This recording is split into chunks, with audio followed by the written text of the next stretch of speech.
This is Tim with InMyMMAOpinion.com and on Twitter at InMyMMAOpinion. And on the line I have mixed martial artist Dan Root. How you doing today, Dan? I'm doing good, Tim. Thank you. Your next fight is April 13th, First Marin Arena for Shogun Fights VIII. Yep, that's correct. Against, I may botch this name, I want to say Noe Quintanilla. Yeah, that sounds about right. I'm not exactly sure myself exactly how you say it, but that looks about right. All right, we'll go with that for the rest of the talk. How you feeling heading into the fight? Feel really good. You know, I'll always feel good. You know, it's cover all my bases. I make sure I cover all areas of a fight and make sure I take care of all my strength conditioning and my diet as well. So, you know, you can be as confident as you can going into your bout. Now, this guy, Quintanilla, just looking over his record, he seems to have a fetish that I think he may be into getting choked out, Dan. I'm not for sure. I don't know his background, but he's coming off a 5-fight loss streak. But does a guy like this worry you more, you know, because he's coming into the fight with nothing to lose?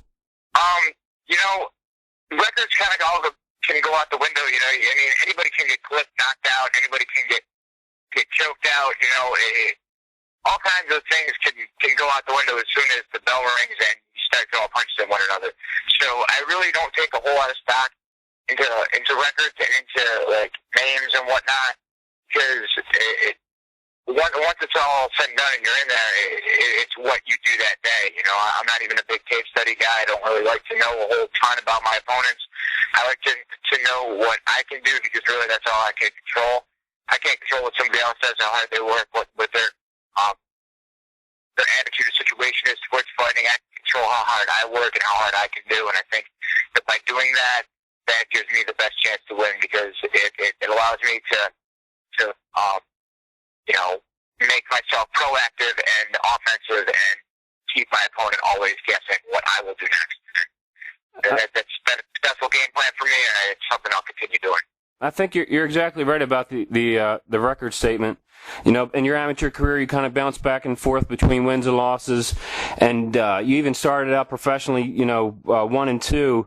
But what changed after that second fight for you to be able to run off 6 wins in a row? You know, was it something significant? Really, I opened up my eyes. You know, I had a lot of mutual friends. I was training with 2 different people. I wasn't training at ground control at the point in time.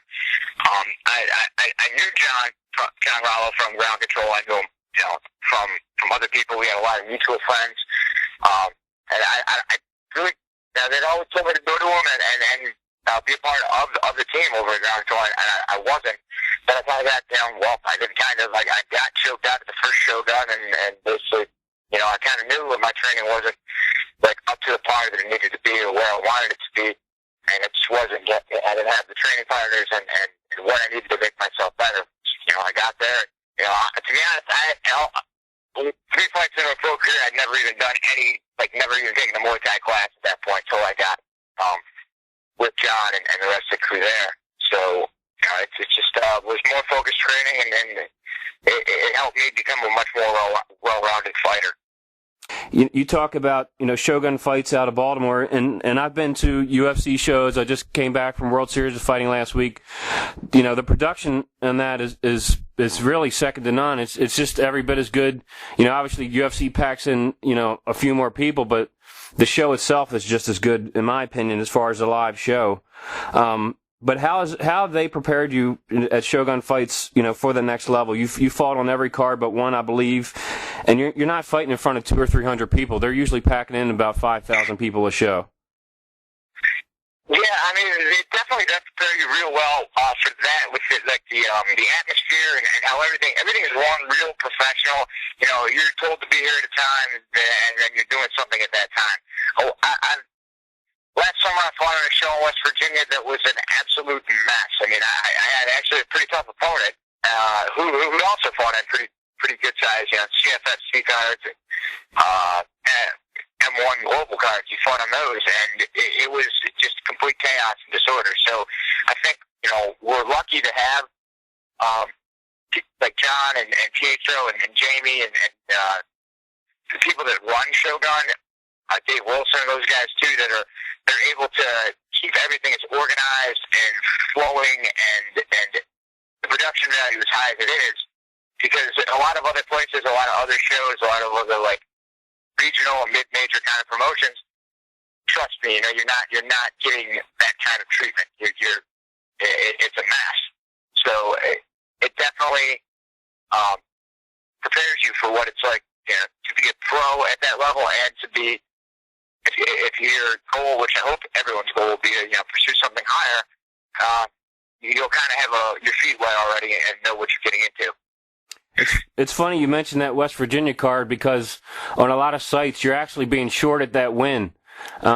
If you look at Sherdog or Mixed Martial Arts, you can't find the results for that West Virginia card. I believe you beat Chris Connor, and a lot of the sites are saying you're 6-2, but with that win you're actually 7-2. Were you aware of that?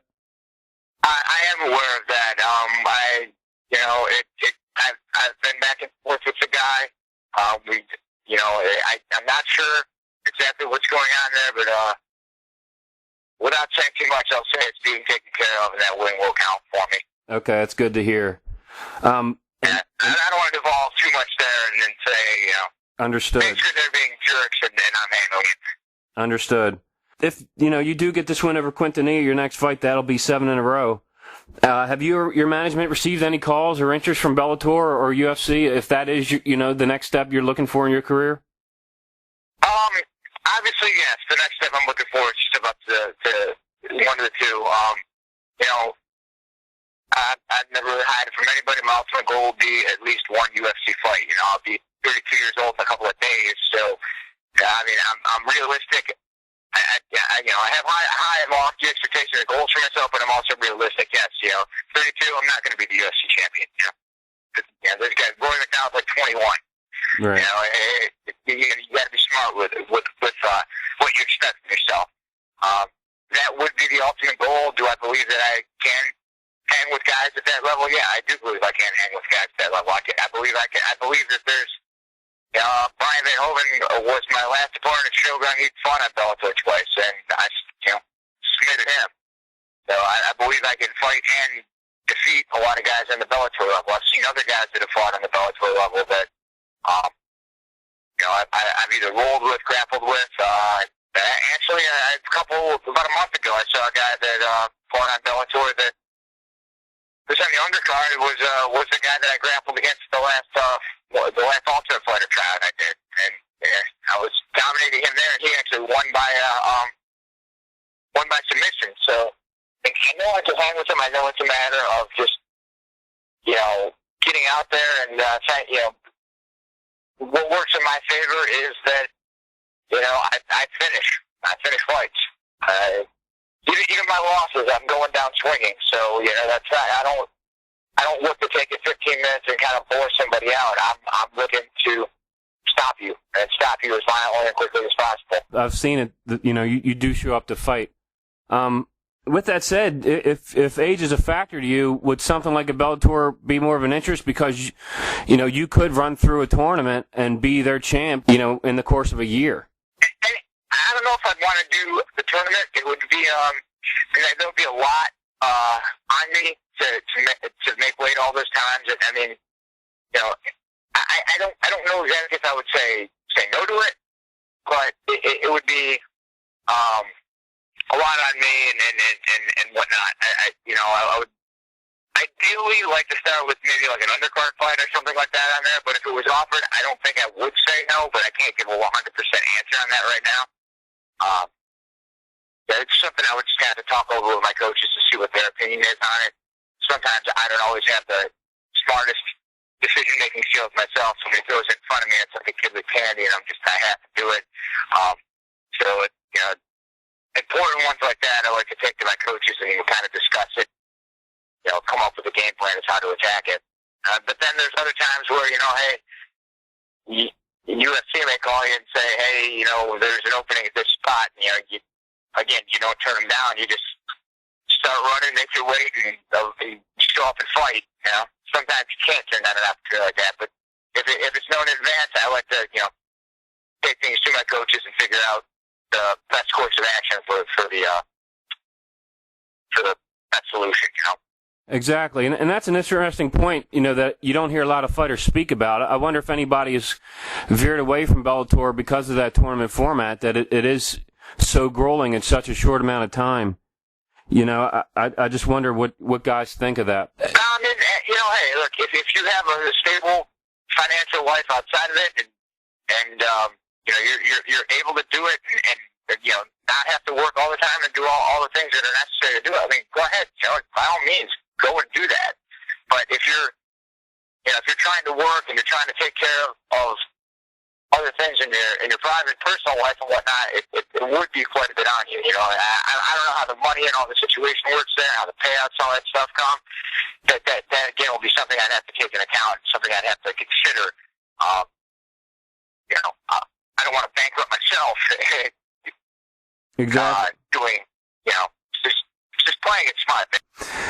Again, on the line with Dan Root, and Dan, you spoke about having to pay bills, and the guys, you see fighters in the UFC that train full time, and a lot of sponsors, are able to take care of them to be able to do that. How does a guy that's just on the cusp of that, how are you able to pay your bills and take care of yourself? Like anybody else, you work. I work, I manage, I DJ, and I bar back at the strip club, Gold Club in Baltimore. I work late hours at night, and a lot of times I work during the day too. I train around it. I lift around it. I do my conditioning around it. I do other workouts around it. I just tell them I have time management, planning, and helps to reinforce the work ethic that I've always had. And I think that it would allow me to work harder sometimes with a little bit more rest, but it also gives you a little bit of mental toughness and mental edge, knowing that you're doing stuff that most people wouldn't push their body to do or push themselves to do, because they can always rely on the excuse if they're tired. So, I'm tired sometimes, but you just don't bitch about it. You shut up and you do your job, and you get your work done. So. And with that said, I appreciate that. As a guy that's paid to watch fights, I know that you show up every time to fight. Again, Dan comes into April 13th with a 6-fight win streak, taking on Noe Quintanilla. And it's actually, on that Shogun card, is the first ever female fight in Maryland. Is that correct? Yeah, it is. Rosanna Garcia is one of the girls, and I can't remember what the other girl's name is, but they'll be the first pro female MMA fighters to state of Maryland. It should be interesting. History making, too. What's your take on that? I mean, are you a fan of women's mixed martial arts? Female MMA? Yeah. Female MMA? Honestly, it's give and take. I like it. I think it's great for the girls learn all that stuff. I just think the biggest thing for me is that it's like I don't like seeing a chick get hit, and whether it's in a sanctioned cage fight or a brawl on the street. I don't like watching girls fight. Some guys fighting, it's whatever. It's primal. It's alpha male versus alpha male. I get that, understand it. I guess I just maybe don't mentally understand why two decent-looking girls want to punch one another in the face. Again, if that's what you want to do, by all means, go ahead and do it. But for me, it's give and take. I'm not against it. If that's what you're passionate about, that's what your drives do, go ahead and do that. But I'm not also the guy that's going to stop what I'm doing and watch it on TV. Fair enough. Again, April 13th, First Marin Arena, Baltimore, Maryland. Thanks very much, Dan. I really appreciate the time, and I'm looking forward to the fight. Good luck. Not a problem, sir. Have a great weekend. Happy Easter. Same to you, and happy birthday coming up. Oh, thank you very much. All right, I'll talk to you soon. Thanks, Dan. Have a great day. Bye-bye.